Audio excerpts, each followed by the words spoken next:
Have you ever been in a conversation where someone, usually a man, is condescendingly explaining something to you that you already know? Maybe even something you're an expert in. It's frustrating, right? This isn't just a personal annoyance. It's a widespread phenomenon with a name you've probably heard, mansplaining. And it all started with an essay by the brilliant writer Rebecca Solnit. Today, we're diving deep into her groundbreaking work. Men explain things to me to understand where this term came from, what it really means, and why it's so much more than just a funny buzzword. It's about credibility, silence, and the fight for our voices to be heard. Let's travel back to 2008. Rebecca Solnit is at a party in a beautiful Aspen mansion. The host, a wealthy and confident man, strikes up a conversation with her. He learns she's a writer and asks what she writes about. Solnit mentions her most recent book, which happens to be about Edward Muybridge, a pioneering 19th century photographer. The man cuts her off. "Oh, I've heard about that," he says. "Have you heard about the very important Muybridge book that just came out this year?" He then proceeds to lecture her at length about this book she absolutely must read. Solnit's friend tries to intervene, repeatedly saying, "That's her book," but the man just talks right over her. It takes 4 or 5 attempts before he finally pauses, his face going pale as he realizes he has been passionately explaining Rebecca Solnit his own book to her. This single, painfully awkward anecdote became the heart of her essay. But Solnit makes a crucial point right away. She wasn't mad at that specific man. She found it more comical than anything. Her real concern was the bigger picture. This incident was just one drop in an ocean of similar experiences faced by women everywhere, every single day. It wasn't about one clueless guy. It was about a pattern of behavior where men automatically assume women are empty vessels waiting to be filled with their superior knowledge. Solnit never actually used the word mansplaining in her original essay. The term was coined by readers and caught on like wildfire because it perfectly captured the shared, frustrating experience. So what exactly is mansplaining? It's not just a man explaining something. Let's be clear about that. Explaining things is a normal, healthy part of human interaction. Mansplaining is different.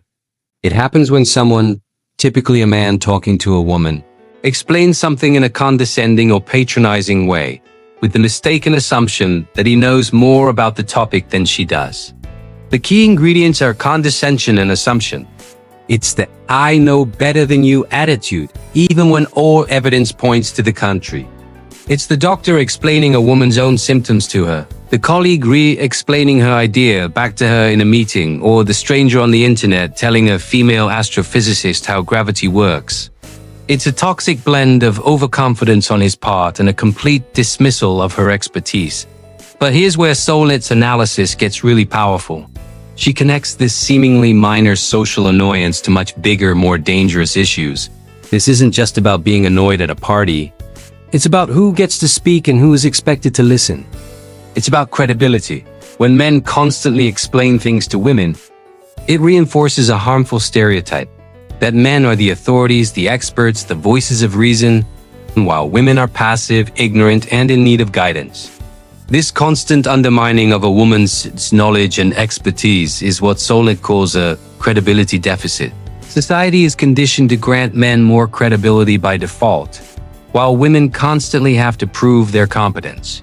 This has real-world consequences that go far beyond awkward conversations. Think about the professional world. A woman's ideas might be ignored in a meeting, only to be celebrated when a male colleague repeats them 5 minutes later. She might be passed over for a promotion because her confidence is perceived as arrogance, while a man's is seen as leadership. The credibility deficit can systematically hold women back in their careers, stifle their creativity, and limit their potential. It creates an environment where women feel they have to be twice as good to get half the credit.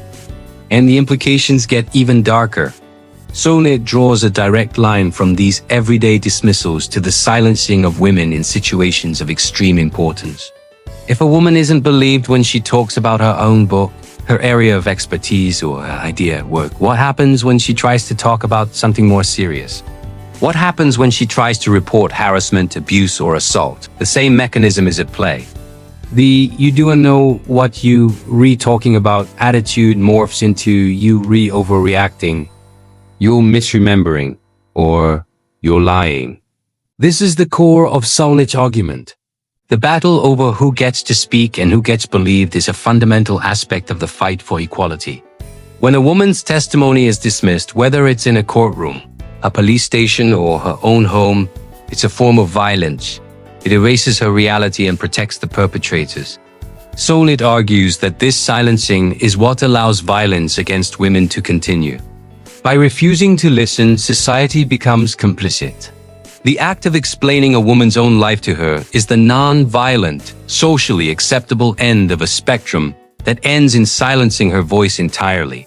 But Solnit's work isn't just a critique. It's a powerful call to action. It's an act of reclamation. By giving this phenomenon a name and dissecting it so brilliantly, she gave millions of women a tool.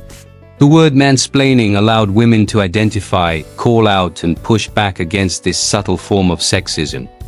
It created a shared language for a shared struggle.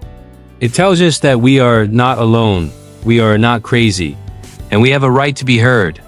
It's about taking back our own narratives and insisting on our own credibility. This isn't about hating men or shutting down all conversation. It's about fostering better, more respectful communication. For men, the lesson is simple. Listen. Before you jump in to explain something, pause. Consider the possibility that the person you're talking to might know as much as you, or even more. Engage in a dialogue, not a monologue. True confidence isn't about proving you know everything. It's about being secure enough to listen and learn from others, regardless of their gender. And for women, Solnit's message is one of empowerment and solidarity. When we see a fellow woman being silenced or dismissed, we can be the friend at the party who says, "Let her speak." That's her book. By reclaiming our right to speak, we reclaim our power. We assert our existence and our truth in a world that too often tries to explain it away. Rebecca Solnit's Men Explain Things to Me is more than just an essay, it's a manifesto. It started with a simple, relatable story and expanded into a profound analysis of power, voice, and gender. It shows how the small, everyday injustices are connected to the largest, most systemic ones. It reminds us that fighting for the right to speak is fighting for our very humanity. The next time someone tries to explain your own life to you, remember this story. Remember your voice has value. Your knowledge is real. Thank you so much for joining me on this deep dive.